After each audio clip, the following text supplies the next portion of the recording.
My wife played the victim, accusing me of abuse, but the judge believed me, not her. My name's Jake, and I'm 34. You know that saying, life can change in an instant? Yeah, well, my instant came with a court summons and a restraining order, all gift-wrapped in lies. Picture this. My wife, Emily, 32, blonde, with those innocent green eyes that could sell you a bridge in Brooklyn, standing there sobbing like she'd just escaped some horror movie villain. Except apparently, I was the villain. She was spinning this dramatic tale about how I'd been some kind of domestic tyrant, abusing her for years. Abuse? Me? I wouldn't even yell when she left wet towels on the bed. Meanwhile, I'm gripping the table so hard I might as well be auditioning for a role as the Hulk, trying not to scream, "Are you freaking kidding me?" 3 months ago, life was normal, or so I thought. We had a cute 6-year-old son, Tyler, a decent house, and what I assumed was a functional marriage. I mean, sure, Emily had been acting weird lately, avoiding me, constantly on her phone, and giving me those "don't ask" vibes. But I chalked it up to stress, or one of her dramatic faces. Spoiler alert, it was not just stress. Then, boom. Out of nowhere, a guy in a suit shows up at my office with a manila envelope. Restraining order. Divorce papers. Emily accused me of everything. Verbal abuse, physical violence, probably kicking puppies too. The works. The kicker? None of it was true. Not a word. I'd never even slammed a door in her presence, let alone laid a hand on her. But facts didn't seem to matter, because here I was, sitting in court, looking like the villain from a Lifetime movie. Emily played her part perfectly. She had the sniffles, the tissue dabs, and just the right amount of quivering voice. Honestly, if this whole ruin Jake's life thing doesn't work out, she could have a solid future in Hollywood. The judge, bless his poker face, didn't look convinced, but that didn't stop her lawyer from going full throttle. He painted me as some kind of unhinged ogre, while I sat there thinking, dude, the scariest thing I've done in the last year is kill a spider for her. Looking back, I probably should have seen the warning signs. The late nights working. The sudden interest in going to yoga 6 days a week when she could barely touch her toes. The passive-aggressive comments about how some people don't pull their weight in the marriage. But nope. I was blind as a bat, thinking everything was fine, while she was out there plotting like some evil mastermind. And now, here I am, my whole life on the line because my wife decided to rewrite reality. Buckle up, because this ride's about to get wild. The courtroom was a circus, straight out of a reality show. Packed with people who had zero business being there, all munching on the drama like it was popcorn-worthy primetime TV. Every glance screamed, "Oh, this is going to be good." Yeah, good for them, maybe. For me, not so much. Emily's lawyer, a guy with the personality of a wet blanket but the confidence of a peacock, stood up and started his monologue. According to him, I was the literal boogeyman, a controlling husband who had supposedly trapped Emily and our son in a real-life horror movie. He painted this vivid picture of me as some tyrant, complete with isolating tactics and emotional manipulation. Dude was acting like he was auditioning for a courtroom drama, minus the talent. Then Emily jumped in, adding her own Oscar-worthy performance. She described these over-the-top scenes of terror, where I was allegedly screaming and throwing things, none of which had ever happened. Seriously, I was sitting there thinking, is she confusing me with one of her soap operas?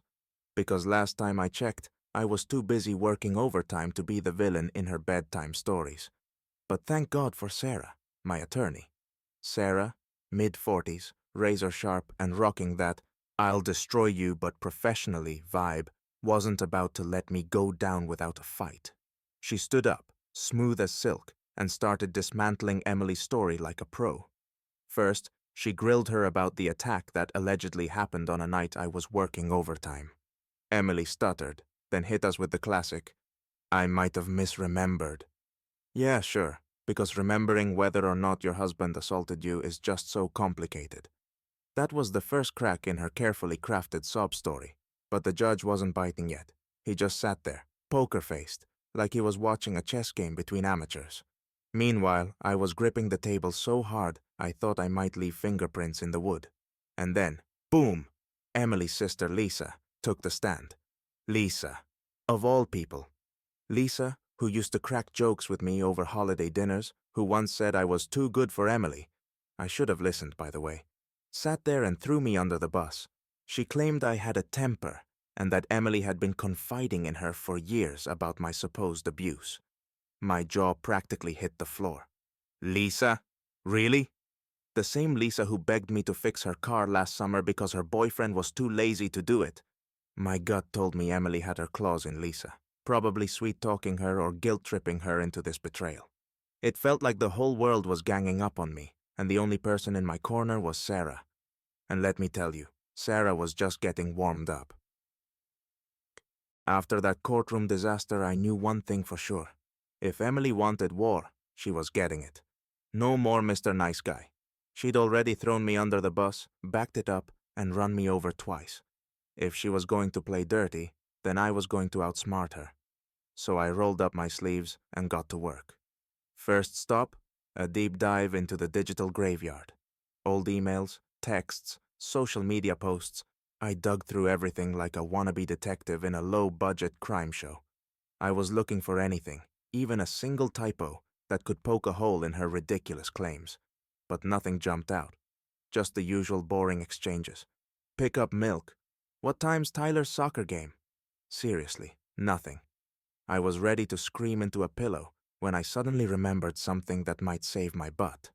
The cameras. A few years back, I'd installed a home security system. Emily thought it was overkill. She said, "What, are you afraid of raccoons?" Joke's on her, though, because those cameras might just save my life. I pulled up the footage and started scrubbing through weeks of recordings. Honestly, it felt like watching paint dry, but then, jackpot. There she was, creeping around the house in the middle of the night like some amateur spy.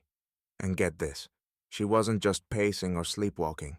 No, Emily was staging a scene. She had makeup kits spread out on the counter, painting fake bruises on her arms and snapping pictures. I actually paused the video, stared at the screen and said out loud, "Are you freaking kidding me?" She was so into her little arts and crafts project that she didn't even notice the camera right above her head. Classic Emily, queen of dramatics, zero attention to detail. I took the footage straight to Sarah the next morning. She clicked play, leaned back in her chair, and watched the masterpiece unfold. When it ended, she just smiled. "This is gold," she said, like she'd just been handed the winning lottery ticket. "If we play this right, we'll destroy her credibility." I sat there grinning like a kid on Christmas morning. Finally, I had something. Emily thought she was untouchable, but she'd gotten sloppy. And now, her Oscar-worthy performance was about to get the worst reviews of her life. Of course, this was just the start. Sarah reminded me we couldn't just wave the footage around like it was some kind of magic wand. It had to be part of a bigger plan. But for the first time in weeks, I felt like I wasn't just surviving. I was fighting back. And trust me, Emily wasn't ready for what was coming next. The next court session was a full-blown circus. I'm talking clowns, tightropes, and flaming hoops. Only in this version, the clowns were Emily and her lawyer. The guy stood up, all smug and self-assured, and launched into this dramatic speech about how the footage I'd presented was clearly doctored. Seriously? He might as well have accused me of hiring Spielberg to direct the home security tapes. But Sarah wasn't having any of it. She gave him this icy smile, the kind that says, "I'm about to ruin your day." Then she called in our tech expert, a no-nonsense guy in a suit who looked like he moonlighted as a CIA operative. He explained in excruciatingly simple terms that the footage was legit. No edits, no tricks, just Emily playing Picasso with her fake bruises. The lawyer tried to argue, but it was like watching someone try to stop a freight train with a paperclip.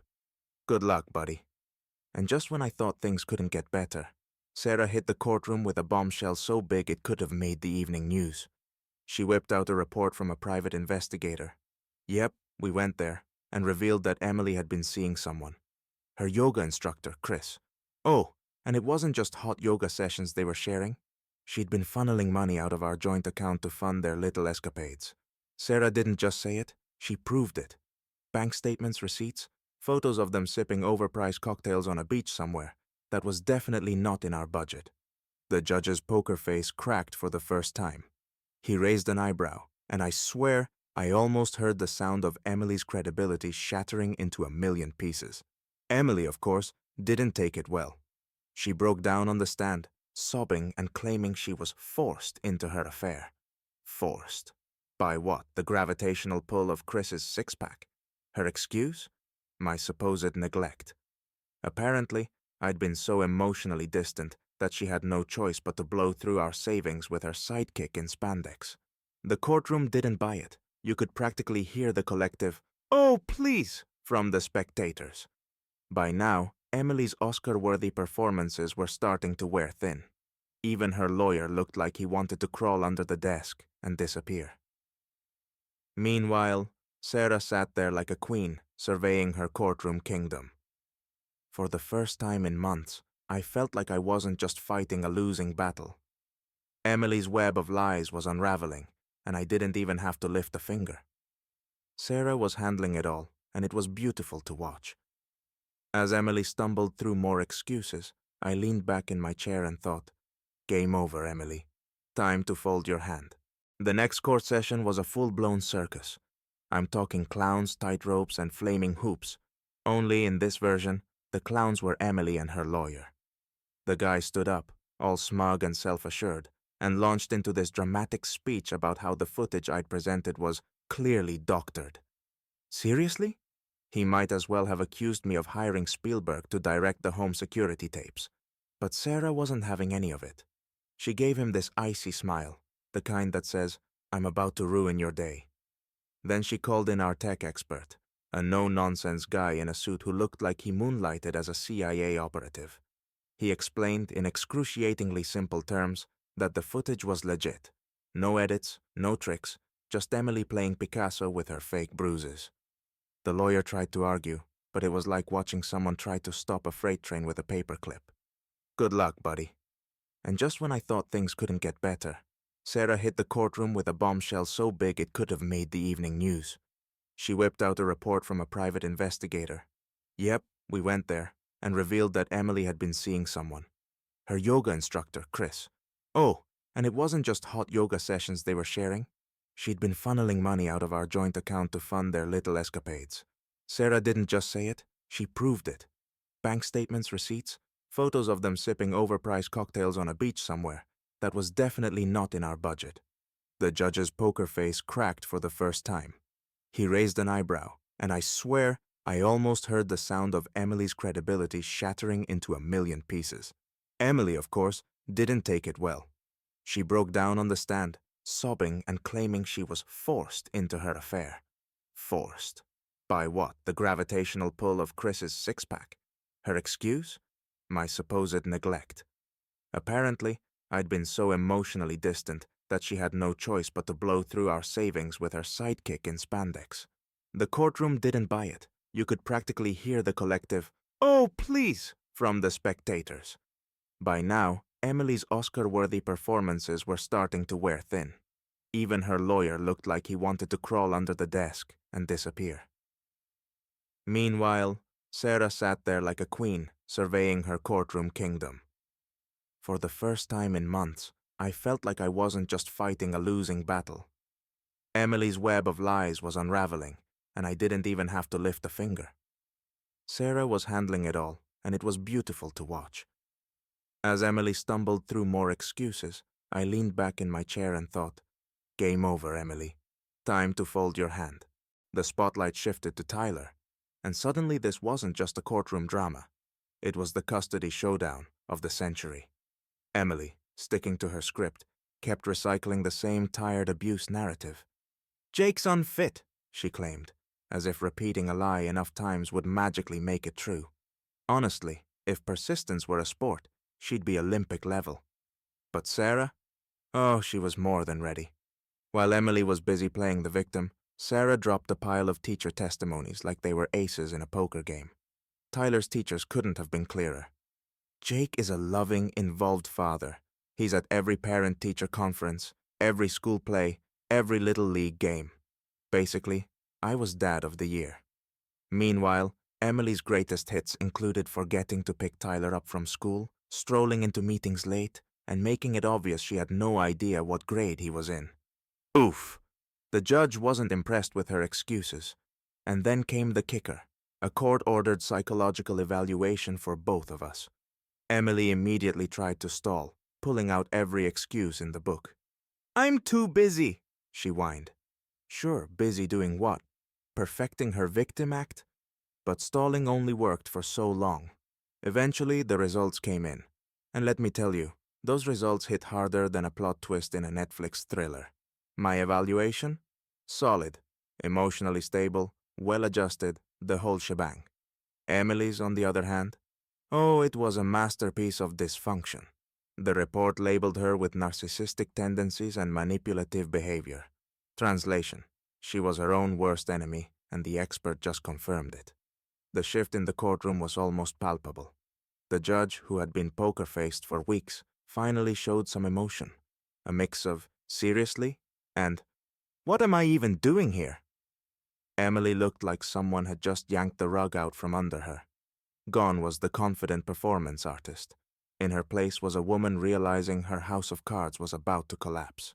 For me, it was the turning point.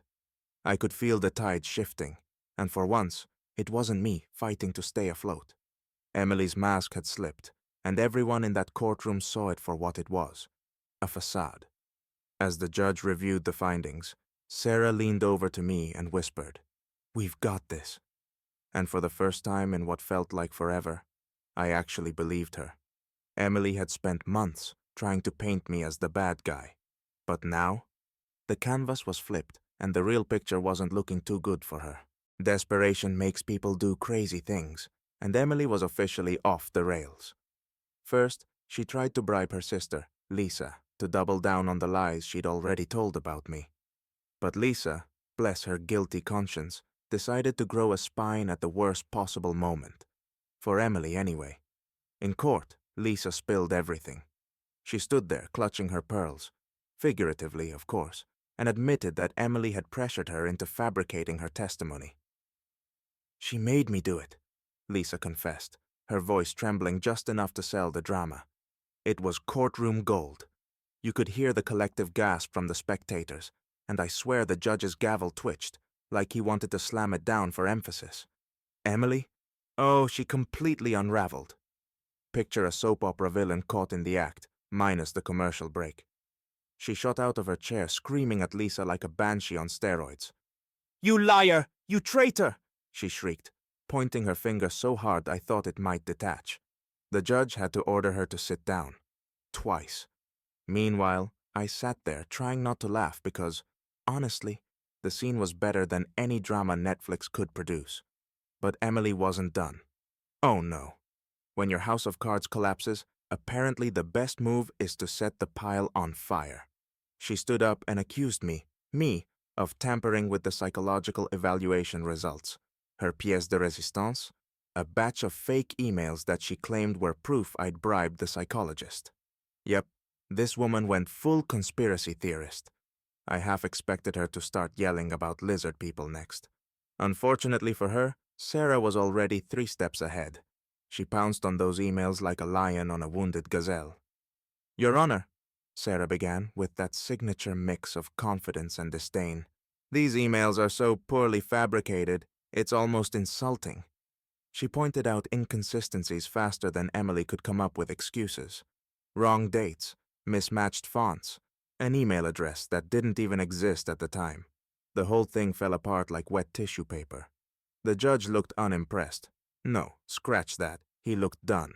The kind of done where you can tell he's counting the minutes until he can go home and pour himself a stiff drink. He didn't even need to say anything. Emily's credibility wasn't just damaged. It was obliterated. She went from maybe she's telling the truth to this woman needs a reality check in under 5 minutes. And me? I just sat there, enjoying the view as Emily's house of lies went up in flames. It was poetic, really. All her scheming, all her manipulation, and she ended up doing more damage to herself than I ever could have imagined. Sometimes karma doesn't just come for you. It shows up with popcorn. The final day of the trial was like waiting for a roller coaster drop. You know it's coming, but your stomach still twists into 1,000 knots. I could barely breathe. My lawyer, Sarah, sat next to me, calm as ever, like she'd already read the ending to this drama. Me? I was clutching the edge of the table like it was a life raft. The courtroom was dead silent as the judge cleared his throat. After reviewing the evidence and testimonies, he started, dragging it out like some TV host revealing the winner of a talent show. I swear my heart was about to burst. Then the words I'd been praying for finally hit. The allegations against Mr. Jacobs are deemed baseless. Primary custody of Tyler will be granted to the father. Boom. Just like that, the storm was over. I won. The abuse claims? Gone. My role as Tyler's dad? Secure. I had to fight the urge to stand up and yell, "Suck it, Emily!" But hey, I didn't need to. Her face said it all. Emily sat there, staring at the judge, looking like someone had just cancelled her credit cards mid-shopping spree. Therapy was mandated, her access to our finances was cut off, and she was officially out of moves. The queen of manipulation had just been dethroned. For a second, I almost felt bad for her. Almost. But then I remembered the months of hell she put me through.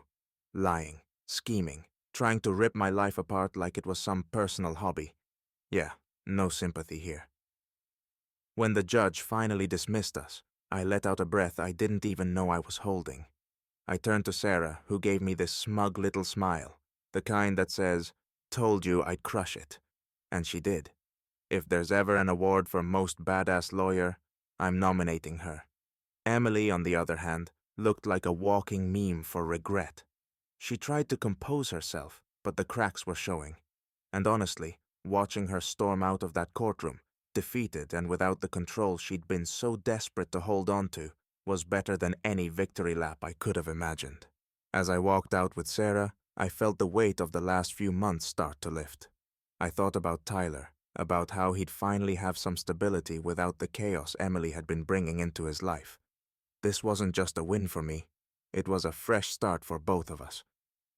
Outside the courthouse, I took one last look at the building, where I'd spent way too much time fighting for my life. Then I turned my back on it, ready to leave it all behind. Because now it was time to start over, and this time on my terms. Adjusting to life after the trial felt like waking up after a nightmare. Still groggy, but at least the monsters were gone. Tyler and I were starting over from scratch, and, let me tell you, it wasn't some picture-perfect montage with upbeat music. It was messy, awkward, and full of trial and error. But little by little, we found our rhythm. Mornings became about cereal battles. "Dad, why does the milk have chunks?" "Because you grabbed the expired one, genius." And rushing to get Tyler to school on time while he debated if brushing his hair was necessary. Spoiler, it was. Evenings turned into backyard adventures and bad cooking experiments. He called my spaghetti noodle soup, which, rude but fair. Of course, Emily wasn't about to ride off quietly into the sunset. Every now and then, she'd pop up, trying to stir the pot. A random email claiming I'd brainwashed Tyler. A passive-aggressive voicemail about how therapy was ruining her life. Honestly, it was like she couldn't help herself. But with every legal defeat, her leverage got smaller and smaller. She went from a hurricane to a faint breeze, annoying but manageable. One evening, Tyler and I were playing catch in the backyard. It was one of those perfect suburban cliches. The sun setting, the grass freshly cut. Not by me, obviously. Tyler launched the ball with the kind of force that says, "I'm 6 and have no clue about aim," and it smacked the fence so hard I thought we'd wake the neighbors. He jogged over, grinning, and tossed it back to me.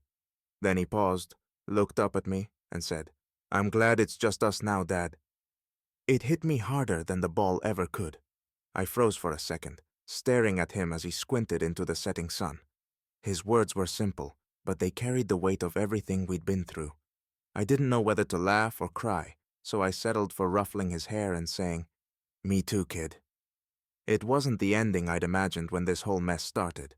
I thought I'd be walking away from court with a clean slate, maybe even a shred of optimism about co-parenting with Emily. Yeah, no. That fantasy had been burned to ashes months ago. But what I had, just me and Tyler figuring it out together, was enough. As we packed up the gloves and headed inside for dinner, leftovers because who has the energy to cook every night, I realized something. Surviving this wasn't just about winning in court. It was about reclaiming our lives, piece by piece. And while it wasn't perfect, it was ours.